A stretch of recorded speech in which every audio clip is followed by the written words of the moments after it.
Buenos días ahí en México, buenas tardes aquí en España, desde donde transmitimos en Santiago de Compostela, Galicia, para todos vosotros. Bien, agradecer en primer lugar la invitación a participar en este quinto encuentro de la red normalista al Centro de Actualización del Magisterio de Zacatecas y a la propia red normalista de historia, con la que ya tengo una relación de otras veces que participé en vuestras actividades. Por ejemplo, el año pasado en el tercer encuentro en Ciudad de México, organizado por Gerardo Mora y Rosa Ortiz, donde intervine hablando sobre el concepto de historia inmediata. Bien, vamos a hablar de la nueva ciencia de la historia hoy. Primero, definir qué es ciencia desde un punto de vista general y desde un punto de vista más estricto, ¿no? Más académico, si queréis. En el primer caso, entendemos por ciencia todo saber o conocimiento riguroso, realista, no especulativo sobre algo, en este caso la historia de la humanidad. Después, la ciencia ya en sentido estricto nace como ciencia moderna en el siglo XVII con Descartes y Newton, que fundamentan el conocimiento de la naturaleza en la experimentación y el empirismo, ¿no? Bien, en el siglo XIX, ya con el positivismo, se produce un fenómeno que nos afecta directamente, y es la extensión del concepto de ciencia, de las ciencias puras, diríamos, a, en este caso, las ciencias sociales, donde se sigue incluyendo la historia. Claro, esta extensión a todas las disciplinas que pueden remitirse a una definición científica, recordar lo que decíamos al principio, rigurosa, no especulativa, realista, etcétera, es un fenómeno que, aparte de afectarnos a nosotros directamente, mantiene obviamente la base de partida, es decir, la historia, la sociología, la antropología, la lingüística, etcétera, se reivindican como ciencias, tomando como base la física mecanicista, ¿no?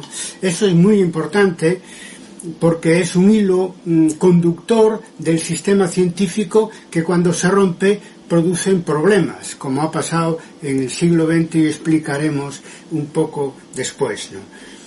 Por lo tanto, la ciencia surge del estudio y la observación de la materia, ¿no? Podemos, hasta cierto punto, utilizar como sinónimos el término materia, el término naturaleza, el término físico. En cualquier diccionario, lo físico es lo relativo a la naturaleza, y después estarían las disciplinas que se reivindican como ciencias y que no son naturales, ¿no? Donde nos inscribimos nosotros, la historia y los historiadores.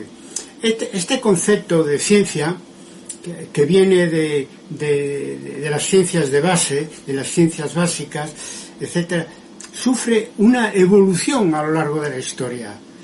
Eso deberíamos entenderlo nosotros como historiadores, y no siempre es así, porque da la impresión de que eso se definió hace X años, ya un siglo o más, etcétera, y permanece inalterable.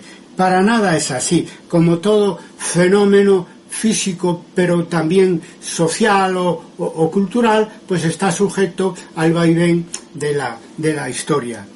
Y en ese proceso evolutivo del concepto de ciencia se produce un fenómeno relativamente curioso, pero tampoco tan sorprendente, y es un desfase o un decalage entre el centro y la periferia, entre las ciencias naturales, es decir, las ciencias originales y las ciencias sociales o humanas, que hoy, un siglo después de este fenómeno de la extensión de la ciencia al conjunto de las disciplinas, un conjunto amplio de disciplinas sociales y humanísticas, pues hoy, un siglo después, tenemos que decir con toda claridad que las ciencias no naturales seguimos en gran medida anclados al viejo positivismo, ¿no?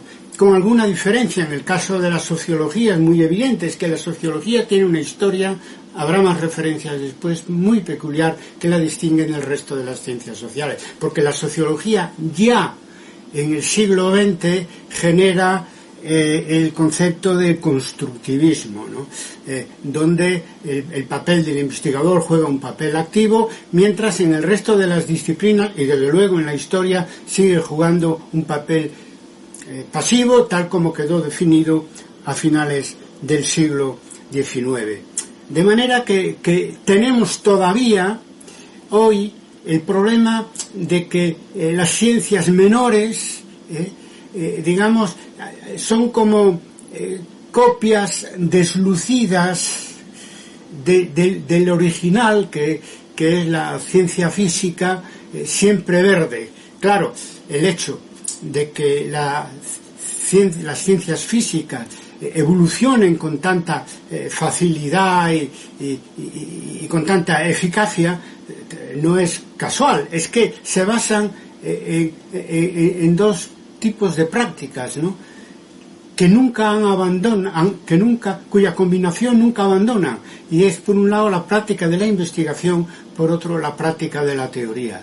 Hasta el día de hoy nos sorprende no solo las investigaciones en el campo de las ciencias naturales, sino también las teorías, muchas veces o casi siempre antecediendo a la propia práctica de investigación, que nos iluminan a todos, no solamente a los que se mueven en el campo de las disciplinas físicas y naturales, o al menos debería de ser así.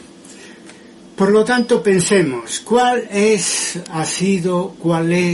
debe ser el papel de la historia en el sistema ampliado de las ciencias? Es decir, mejor dicho de otra manera, valga la triple redundancia, ¿qué ha pasado con la historia como ciencia conforme se han sucedido las tendencias historiográficas más importantes? En el siglo XIX, con el positivismo, tuvimos en la colaboración entre ciencia e historia la primera versión de la historia como ciencia, ¿no? Que nos vino de Alemania. Vamos que Alemania en aquel momento, segunda mitad del siglo XIX, era el centro académico, cultural del mundo, ¿no? De ahí salieron no solamente Ranke, también Marx y otros muchos. Entonces, ¿qué pasa? Que le debemos mucho al positivismo, pero también, pasados los años, el positivismo se ha transformado en una dificultad para el avance de la historia. Porque, ¿cuáles son los rasgos originales de la ciencia positivista de la historia? Pues son el empirismo, el mecanicismo y cierta creencia sostenida y muy resistente a la verdad absoluta.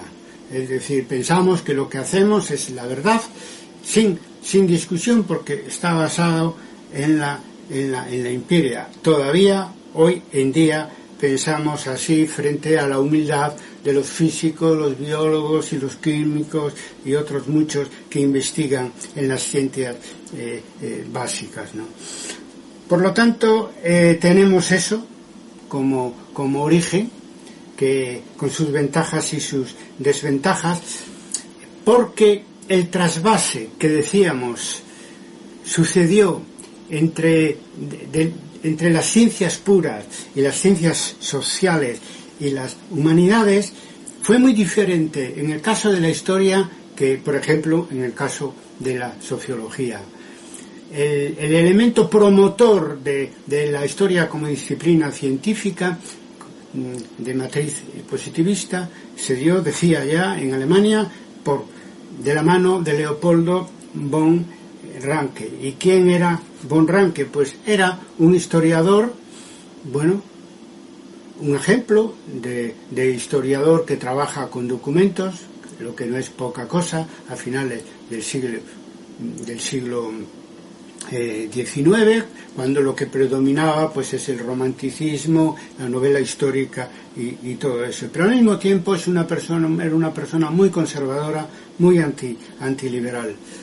Y eso destaca, decía, por hacer la comparación con la sociología, con el resto de las ciencias sociales, por lo menos la sociología y las disciplinas más próximas a la sociología. Y es que esas disciplinas fueron transformadas en ciencias a partir del fundador general del positivismo, que fue Augusto Comte, francés, ilustrado, socialista, utópico, que fundó la sociología. ¿Qué más podemos decir? Le daba primacía a la sociología a la hora de estudiar la realidad, en ese caso la realidad presente, muy distinto del von Ranke, de las grandes figuras de la historia. Y ese tipo de influencia de la ciencia en la historia, que en aquel momento no, trataba de diferenciarse de la ficción histórica, pues ha traído sus consecuencias hasta hoy en día, diríamos nosotros, porque si no hemos denunciado ya en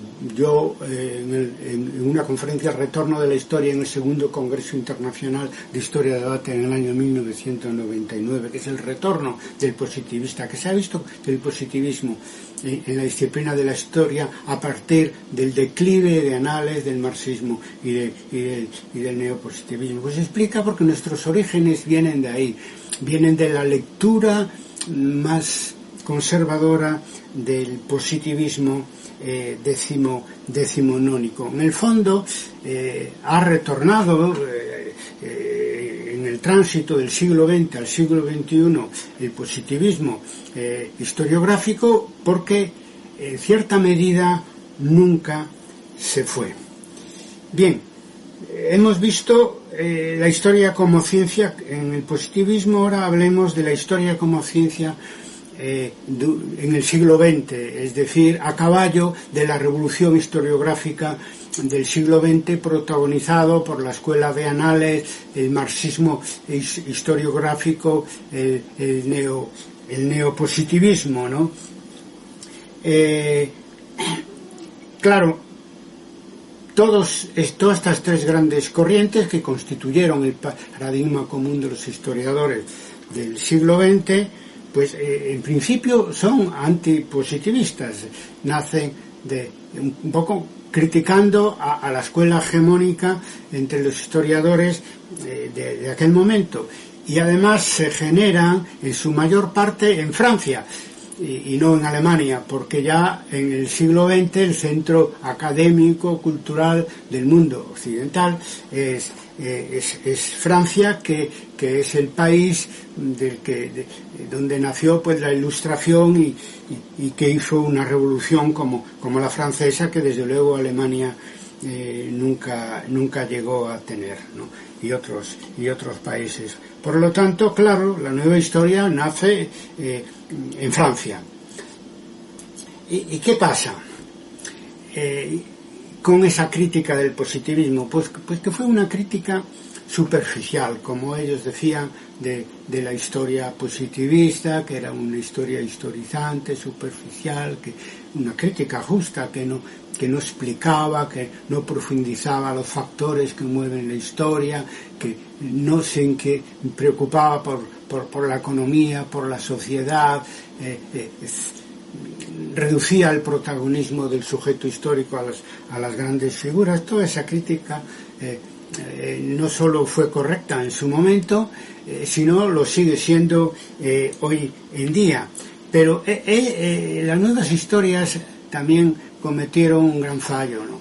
Y es que no crearon una nueva epistemología de la historia que fuera más allá del positivismo fundacional de nuestra disciplina como ciencia. De hecho, el positivismo siguió ejerciendo su influencia, bien es cierto que en un segundo plano, para bien y para mal. Para bien, porque el positivismo y el empirismo aplicado a la historia es donde hemos aprendido, es gracias al cual hemos aprendido a hacer historia con documentos, y eso no es poca cosa. Pero para mal también, porque digamos que fue un freno enorme a algunas de las iniciativas de los nuevos historiadores que pretendían reconciliar al historiador con el siglo XX, como por ejemplo, y con otras disciplinas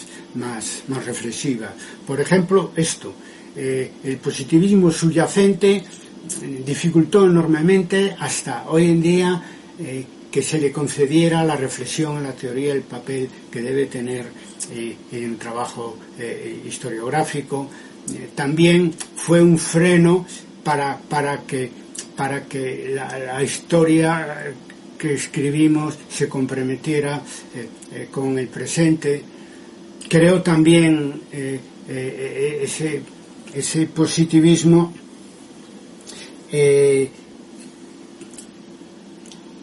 ese mito sobre la imparcialidad del historiador, que no fue cuestionado debidamente por los nuevos historiadores, por lo que vengo diciendo aquí, es decir, que no crearon una nueva epistemología de la historia que trascendiera el positivismo. También fue muy difícil hacer historia que se decía total, global, porque el positivismo persistente que da origen a la fragmentación, pues continúa dificultando eso, porque en definitiva, si la historia teórica o la historia global o la historia comprometida no están las fuentes, pues no es tarea del historiador. Que tarea del historiador, decían, es simplemente obtener datos de documentos y de archivos y ponerlos sobre el papel, actuando como una especie de notario que no incide en el trabajo historiográfico que se está haciendo, ¿no? Lo cual no es cierto, porque incidían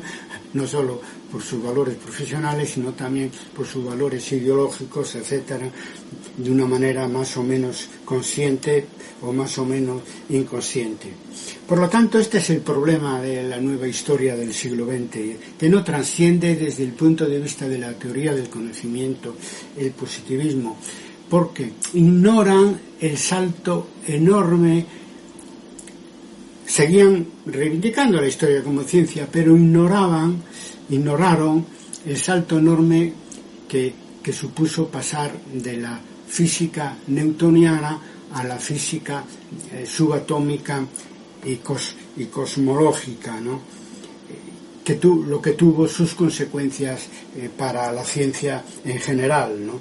Desde el punto de vista de definición y metodología, etcétera, etcétera. Así como ignoraron los cambios revolucionarios que se dieron en la ciencia a lo largo de todo el siglo XX, también ignoraron, aun siendo más reciente, la obra de Thomas S. Kuhn, un físico reconvertido en historiador que se dedicaba a la historia y a la teoría de la ciencia, y que con sus descubrimientos y reflexiones, pero también con una base empírica, consiguió revolucionar la historiografía y el concepto de ciencia.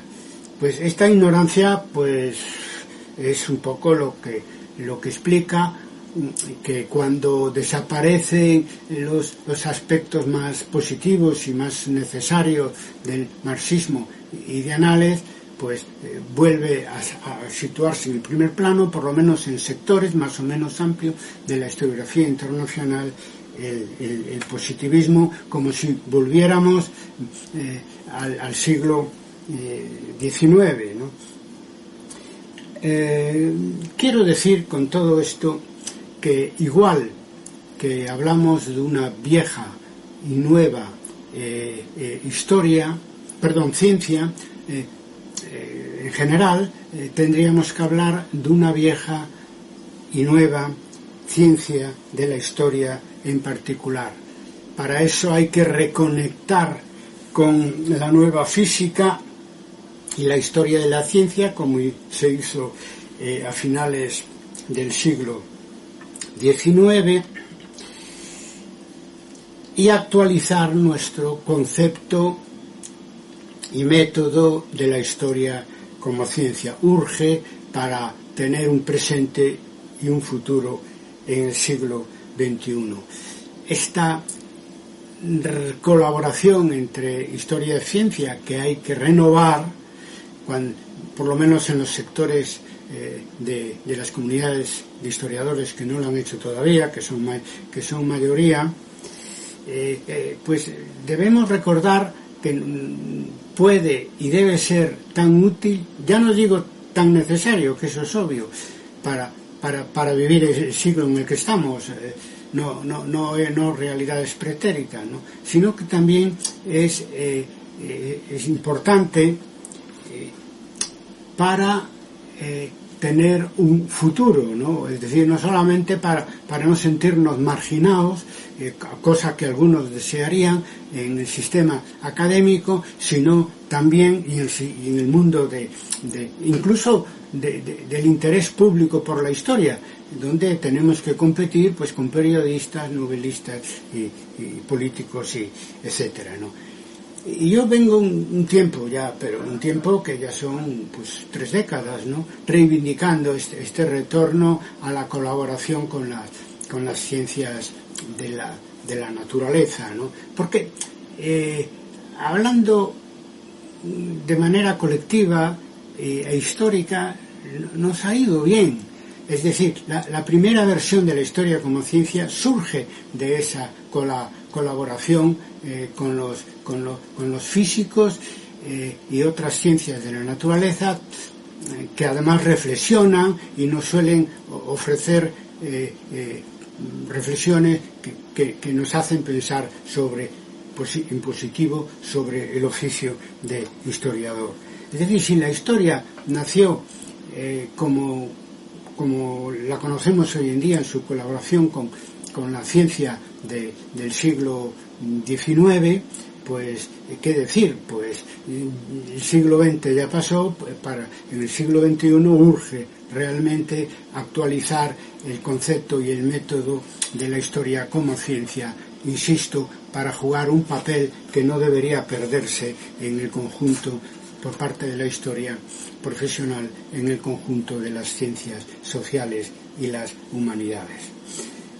Por lo tanto, ahora nos vamos a centrar en el tema, en la parte más, creo yo, importante de esta conferencia. Es decir, vamos a hablar, ya hemos hablado, voy a resumir un poco, del pasado de los aportes de la ciencia a la historia, y vamos a ver el presente y el futuro. Y en ese presente y futuro es donde quiero ahora prestar atención.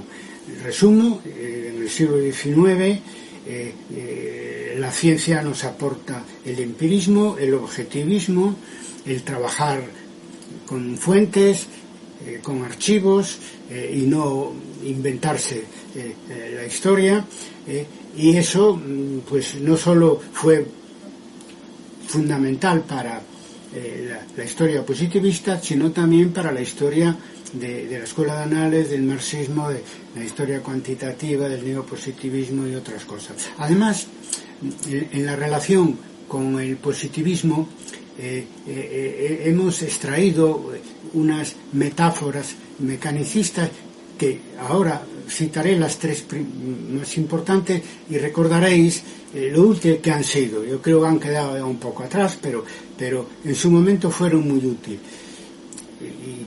Y también, claro, naturalmente, como son mecanicistas, pues con unos límites evidentes que hoy ya es obvio hay que superar. Una es la cosificación del objeto del historiador por parte del positivismo. Bueno, permitió distanciarse y hacer una historia, diríamos, objetivista, etcétera, aunque tuvo como negativo, pues eso, la cosificación de nuestro objeto, que intentó Marblot superar, sin cambiar, insisto, la base epistemológica positivista de nuestra disciplina, cuando hablaba que la historia es la ciencia de los hombres, etcétera, en plural, en sujeto colectivo, y que no se redujera, por favor, venían a decir los historiadores de anales y más todavía marxistas y otros, que no podemos reducir a las grandes figuras de la historia el protagonismo, los cambios, el devenir del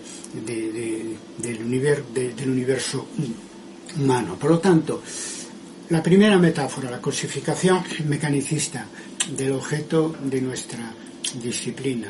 La segunda, que os resultará también familiar y que fue promovida sobre todo por el marxismo, pues la base y la superestructura, otra vez una metáfora mecánica, fue muy útil porque sirvió para reivindicar la importancia de la base económica en la explicación de los hechos históricos. Y después, en tercer lugar, también os resultará muy familiar otra metáfora mecánica, donde los diferentes niveles de la realidad se representaban como la planta baja, la primera, la segunda o la cuarta de un edificio construido o en construcción, ¿no? Entonces, bueno, pues eso, ¿qué utilidad tuvo? Pues que se aparecía como tan importante como la política para estudiar y explicar los hechos históricos, pues aparecía pues el medio natural, la economía, la sociedad, la cultura, las mentalidades, en fin, fue muy útil. Por lo tanto, las metáforas mecanicistas fueron útiles, pero pronto se vieron sobrepasadas, aunque para algunos, como no han cambiado su concepto positivista de la historia, todavía piensan que es la única manera de representar lo que es ese pasado que queremos reconstruir, y el papel del historiador en ese proceso. Y ahora vamos al siglo XX y al siglo XXI, donde la ciencia cambia de piel. Es decir, ahora lo que cuenta en el trabajo científico, sin abandonar el objetivismo, es el subjetivismo, el relativismo y la complejidad, ¿no?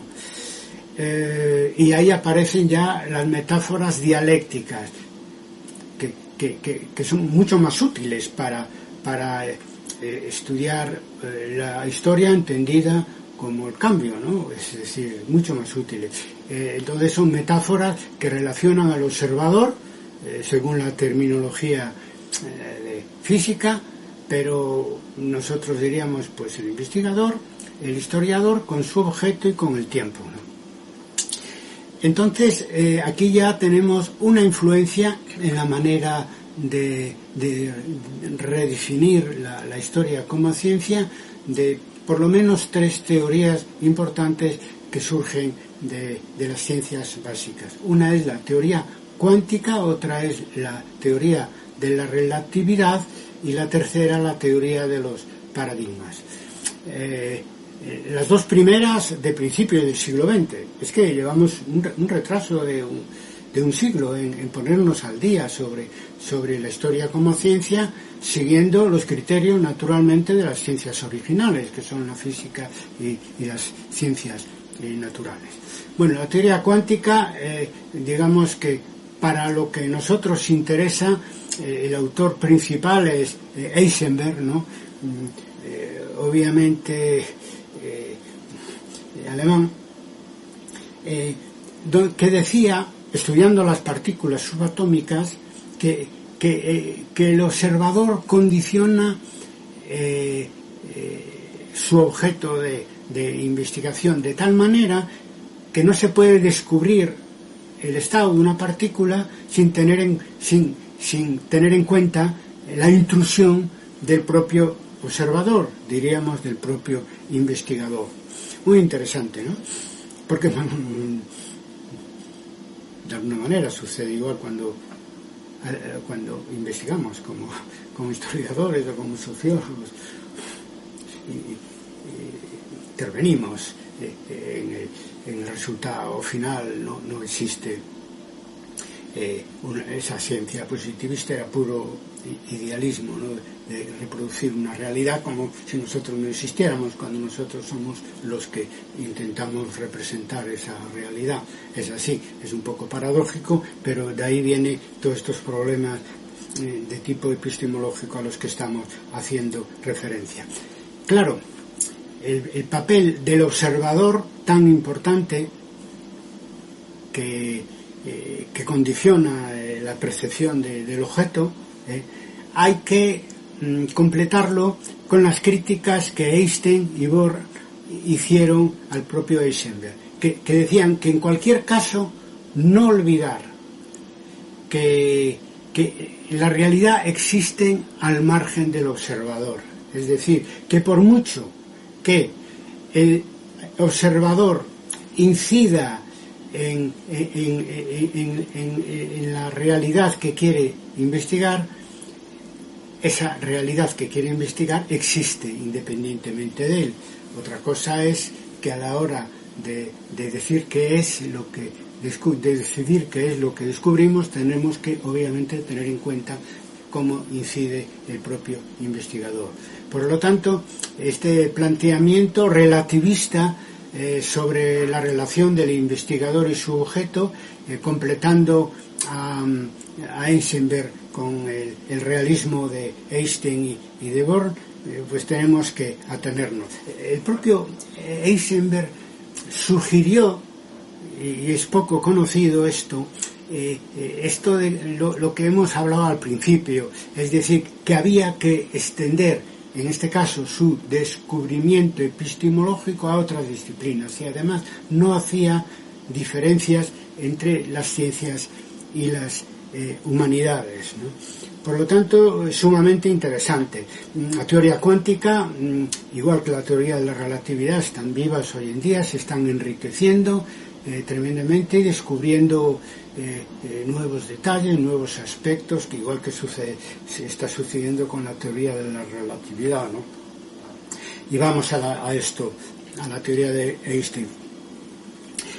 Lo primero que hay que decir es que, aunque su atención estaba concentrada en la historia del universo, en la cosmología, etc., Einstein entendía la realidad como un todo, no solo como un todo universal, sino también incluyendo en lo cosmológico, pues el nivel terrestre y el nivel subatómico, o sea, esos tres aspectos de una realidad que no se pueden y se hace analizar empíricamente, etcétera, pero a la hora de teorizar hay que tener en cuenta que lo terrestre, lo subatómico y lo cosmológico forman parte de un todo que es la realidad física en la que se mueve la humanidad y los cuerpos terrestres. Esto es muy importante dejarlo claro. Hay dos cosas de la teoría de relatividad que nos interesan, que son de interés para el historiador atento a lo que pasa en las ciencias naturales. Una es el concepto de Einstein de espacio-tiempo, es decir, no concibía en cualquiera de los planos de la realidad la diferenciación entre el espacio y el tiempo. Eso es sumamente útil, en parte se corresponde con nuestras experiencias de investigación más avanzadas, ¿no? Y confirma eso que venimos diciendo algunos, de la importancia de estudiar la acción humana sobre el medio natural, porque además, como sabemos, esa acción humana con más aspecto negativo de los que estaríamos dispuestos a aceptar, por lo menos algunos, pues incide de rebote en la propia historia puramente humana. En un texto al que haré referencia al final, sobre el nuevo concepto de la historia como ciencia, insistimos en ampliar aquella definición que nos legaron los primeros anales, Marc Bloch, que decía que la historia es la ciencia de los hombres en el tiempo. Hay que añadir y en el espacio. Eso es sumamente importante y un poco va en la misma línea que años antes, décadas antes, planteó Einstein cuando hablaba de que no se puede hablar del espacio y del tiempo como cosas distintas, sino como algo que se mueve a la vez, de una manera sincrónica, ¿no? Otra metáfora a las que son muy aficionados los mejores físicos teóricos es cuando Einstein decía que hablaba de dos sucesos o hechos, ¿no? Evidentemente está pensando en hechos físicos, pero es ampliable a los hechos sociales. Según qué observador pueden ser representados o percibidos como distintos o como simultáneos, ¿no? Es decir, tal es la incidencia del historiador del investigador sobre su propio objeto. Bueno, eso también lo hemos vivido nosotros. Justamente todos los estudios de la memoria pues indican esto, que siguen apareciendo como simultáneos hechos que todos sabemos que cronológicamente están muy distanciados en el tiempo absoluto, del cual, como veis aquí, pues del cual el tiempo absoluto, como aquí vamos a hablar muy poco, solamente para recordar que eso ha quedado atrás, o ya sabemos que el tiempo es relativo. Bien, por lo tanto, de alguna manera, trabajando en el plano cosmológico, principalmente Einstein confirma el subjetivismo que ya había descubierto en el plano subatómico Heisenberg. Ambos consideran al tiempo absoluto de Newton algo separado, es decir, un concepto muy limitado de la realidad, en este caso de la realidad temporal, cosa que para nosotros tiene mucha importancia, porque cuando hablamos de tiempo hablamos de historia, porque lo que nadie puede cuestionar es que la historia es la ciencia del tiempo, del devenir, del cambio. Por lo tanto, en ese sentido son muy importantes todas esas reflexiones, porque como pasó ya hace mucho tiempo con el positivismo, pues nos pueden ayudar mucho a percibir cuál es el trabajo historiográfico hoy en día en el siglo XXI, confirmando cosas que hemos estado diciendo. Los que seguís mis trabajos y los de Historia de Debate lo sabéis, que es la dependencia de la historia, del historiador, ese secreto guardado, el secreto más guardado celosamente en nuestra disciplina, que es que el historiador hace la historia. Cuando definimos la historia, la definimos una ciencia con sujeto cognoscente, y de esa manera nos colocamos pues a la altura de todos los descubrimientos epistemológicos que ha venido haciendo las ciencias físicas y la historia de la ciencia a lo largo del siglo XX. Y en tercer lugar, teoría cuántica, teoría de la relatividad. Hay que hablar de la teoría de los paradigmas, ¿no? Ahí eso es lo más, digamos, sangrante, diría yo, ¿no? Y es que se haya dejado de lado la ciencia positivista que reside, que está en la obra de Thomas S. Kuhn, a lo que he hecho referencia antes, conocido sobre todo a partir de la estructura de las revoluciones científicas en 1960-62. Bueno, decir dos cosas nada más porque ya estamos terminando. Una, que en el campo de la metodología y la epistemología las contribuciones de Kuhn van en el sentido, fijaros vosotros si es revolucionario o no, de decir o de demostrar que la comunidad de especialistas, es decir, la comunidad de historiadores, en nuestro caso, decide la verdad sobre un hecho determinado o un proceso determinado, apoyándose en la empiria. Todo lo contrario que decía el positivismo, que la verdad surge de la extracción de datos puramente, meramente de las fuentes históricas, que a su vez pues son un precipitado del pasado, en fin, que es el que tenemos. Sobre eso tenemos que trabajar, pero conocer también sus límites. Por lo tanto, la comunidad de historiadores decide lo que es verdad histórica, por encima de lo que deciden los resultados de las investigaciones científicas, que muchas veces son revolucionarios y la comunidad de historiadores no lo acepta, y eso pasa en nuestro campo académico y en todos los campos científicos, ¿no? Los nuevos paradigmas pues tienen que chocar con una enorme resistencia, por mucho que demuestren con datos empíricos que están diciendo unas verdades nuevas pero inapelables. Por lo tanto, quien decide la verdad es el sujeto colectivo de los historiadores. Y otra cosa ya son los avances tremendos que se vieron en historiografía, es decir, la posibilidad de no hacer solo una historiografía que sea de autor u obra, incluso de corrientes historiográficas, sino que sea de paradigmas, una historiografía de paradigmas, donde se le dé especial importancia al cambio de paradigmas, siendo los paradigmas aquello que comparten una comunidad de historiadores.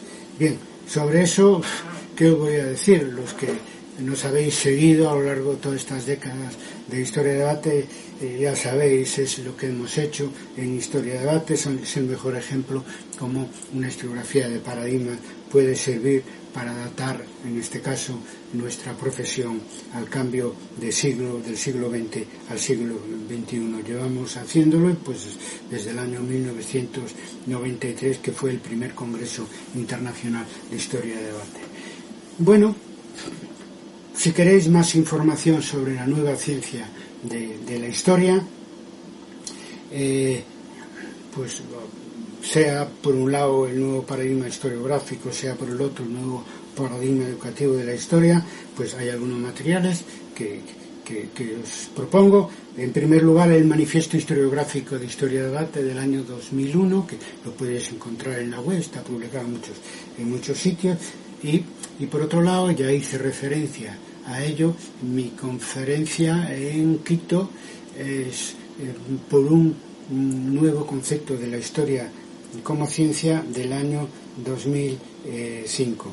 En el punto primero del Manifiesto Historiográfico de Historia de Debate, obviamente definimos, actualizando el viejo concepto de la historia como ciencia, definimos la historia como una ciencia con doble sujeto, social y cognoscente, ¿no? Es decir, estamos hablando de la historia como un conocimiento científico basado en la interacción continua entre el historiador y su objeto. Es decir, de otro modo, más o menos cambiando algunas palabras, la historia es objetiva y subjetiva al mismo tiempo. Sobre algo más próximo para vosotros, normalistas, naturalmente, mayor interés directo, es mi trabajo sobre el nuevo paradigma educativo de la historia.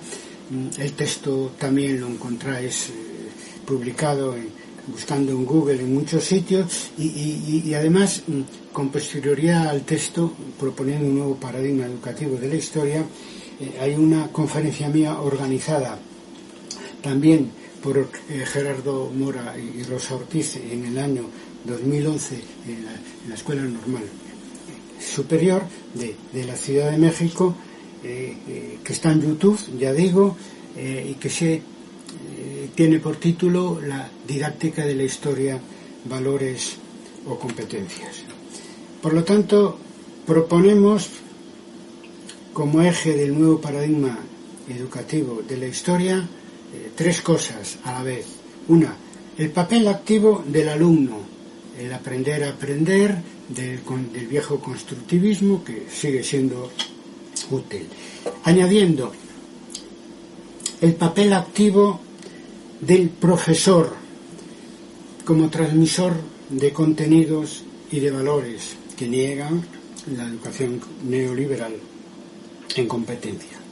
Y en tercer lugar, concluir que la educación de valores tiene que estar por encima de la educación en competencias. Y esta última, además, redirigirla hacia la creación, enseñar habilidades historiográficas en los alumnos desde la escuela primaria y secundaria, trabajando con fuentes.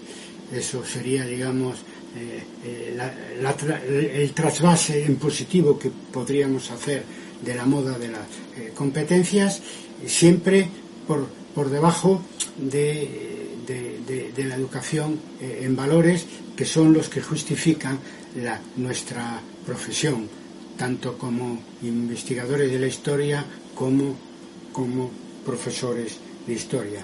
Bueno, nada más, amigas, amigos, colegas, somos historia.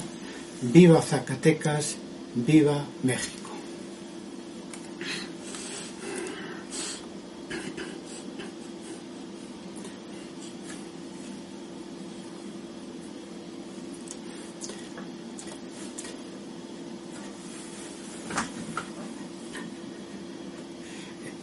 Oye, Josafa, tienes que perdonar, pero como yo no te oigo, a pesar de que te escuche, no te oigo porque no tengo sonido, para responder a las preguntas me atengo al chat. ¿Puede ser? ¿Te parece bien? Entonces aquí voy a empezar. Primero, doctor, ¿qué es más importante, desarrollar valores o competencias en el estudio de la historia? Yo creo que las dos cosas, pero en el orden que lo has dicho. Primero, los valores, saber cuál es el sentido social y cultural de nuestro trabajo y qué valores queremos transmitir a los alumnos, y después las competencias para entender la historia, donde yo quería revalorizar el uso de fuentes, que no es una cosa imposible, porque incluso en la enseñanza primaria y secundaria pues se pueden hacer entrevistas orales, se puede utilizar en las hemerotecas, hay muchas maneras para que el alumno aprenda no solamente qué fue la historia, sino cómo se hace la historia por sus propios medios y naturalmente en clases donde cuente lo colectivo, ¿no?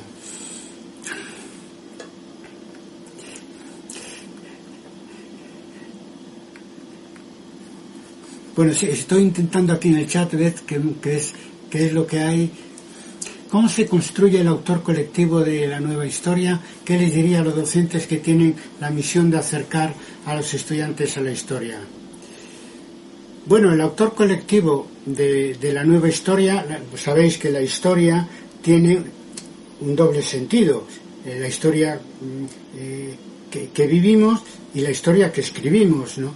Entonces, el autor colectivo de la nueva historia, como la acción del sujeto histórico, pues como profesores es evidente, ¿no? Crear una conciencia ciudadana basada en valores universales para que nuestros alumnos puedan cambiar la historia en un sentido mejor. porque una cosa es que la idea de progreso pues tuviera sus más y sus menos en el siglo XX. Otra cosa muy distinta es que no podemos renunciar a la idea de progreso, entre otras cosas porque las sociedades no renuncian en definitiva a la felicidad y a vivir mejor. Entonces, como profesores tenemos que prepararlo para ese necesario cambio histórico.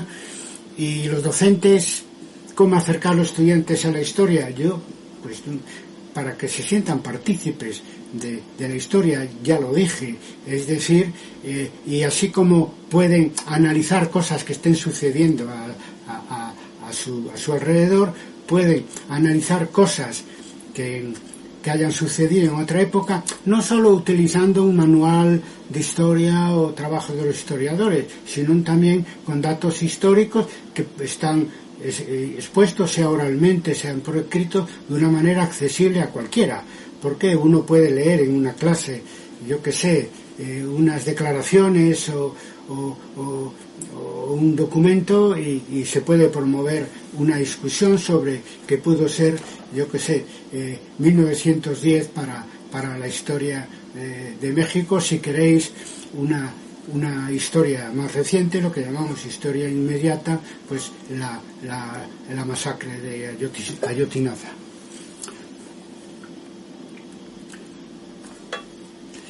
Bueno,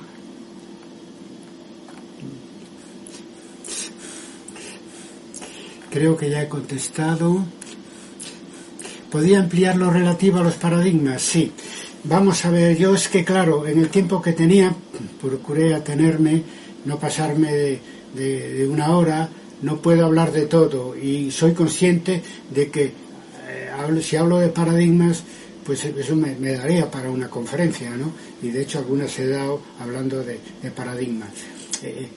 Vamos a ver, lo que pensamos que une a los científicos, en este caso a los historiadores, antes creíamos que eran, pues son las ideas, el trabajar experimentalmente, etcétera, pero descubre que en realidad hay un conjunto de creencias, la mayor parte de origen empírico y otras no, donde ahí cuentan desde creencias de tipo profesional a creencias de tipo social o religioso que cuentan y que decide la verdad, en nuestro caso la verdad de la historia. Entonces la paradigma, la definición, que no está en los diccionarios, porque literalmente paradigma es ejemplo, modelo de algo, ¿no? Pero el concepto, digamos, en historia de la ciencia de paradigma es el conjunto de valores que comparte una comunidad de especialistas. Y si se trabaja sobre eso, pues ahí entran las tendencias, naturalmente. Por ejemplo,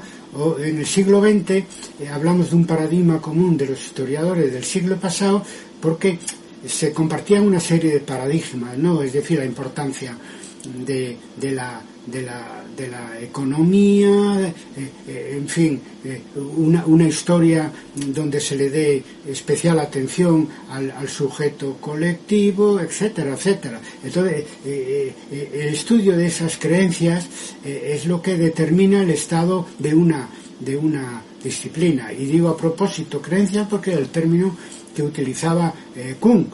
Insisto que era un investigador y un teórico de la ciencia que positivista, es decir, que no pensaba, digamos, que la ciencia nos revelaba como las tablas de Moisés se revelaba a nosotros a través de los documentos, sino que los documentos los atesorábamos nosotros, los leíamos nosotros, los interpretábamos nosotros, es decir, que la historia la hacíamos nosotros con determinados paradigmas en la cabeza, que pueden ser elementos de metodología, de historiografía, de teoría y otros de sentido común, etcétera, que son los que definen el estado de una disciplina en un momento dado, ¿no? El cambio de paradigmas es decisivo porque es el tránsito de una serie de creencias en una comunidad científica a otra muy distinta, como fue el que se dio en la fundación de nuestra disciplina, cuando se pasa de la ficción a la historia positivista, o como es el que se dio pues en el siglo XX gracias al empuje de la escuela de análisis del marxismo y del neopositivismo. Hoy estamos por un nuevo paradigma historiográfico en el cual el punto número 1 es cambiar el concepto de nuestra disciplina, que pasaría a ser eso, una ciencia con doble sujeto, social y cognoscente.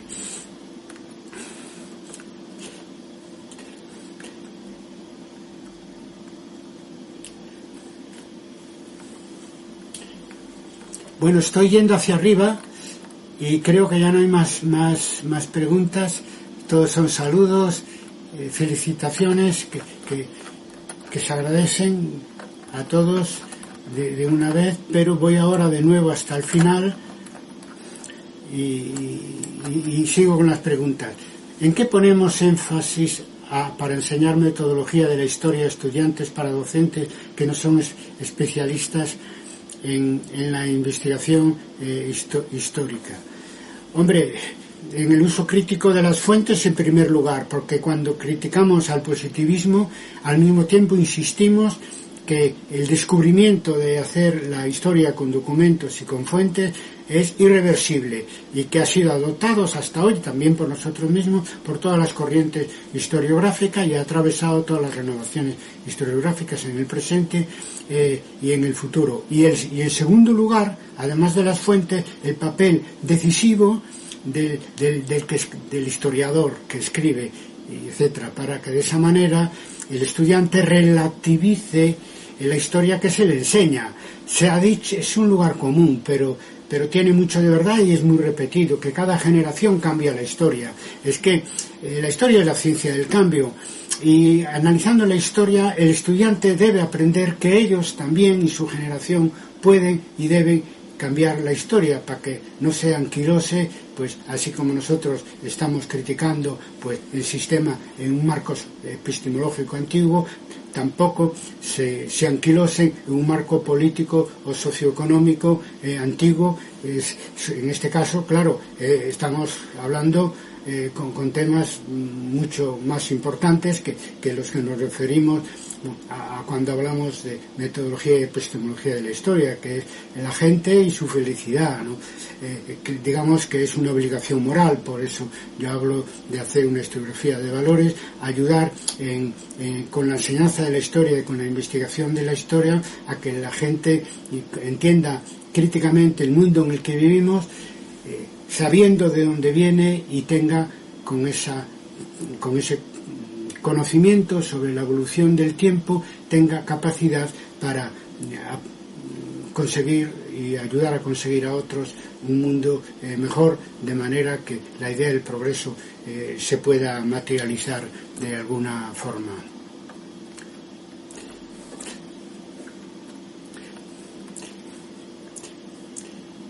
Bueno, la historia que escriben los historiadores es la misma historia que los profesores de educación básica imparten. Yo creo que no, Es decir, yo recuerdo un colega italiano que en uno de los congresos de Historia y Debate proponía renovar la alianza entre la historiografía y la enseñanza de la historia. Yo creo que no, y mi colaboración con la Red Normalista de Historia persigue esto, es decir, poner, digamos, nuestros últimos descubrimientos sobre la manera de escribir la historia para que el que enseña la historia pues tenga más elementos, porque ahí es donde en la enseñanza de la historia, digamos, nos jugamos lo más importante, que son el futuro de nuestras sociedades a través de los maestros que juegan un papel tan importante en todos los países del mundo en la historia inmediata, ¿no? Pero más en México todavía, donde sois más de 1 millón, me decía en una ocasión Gerardo Mora, donde podría decirse que ese papel de los maestros con sus alumnos, etcétera, tan clave, tan importante desde el punto de vista social y político, puede llegar a extremos como en el Perú con el maestro Castillo, elegido democráticamente para presidente de un gobierno que pretende cambiar la historia.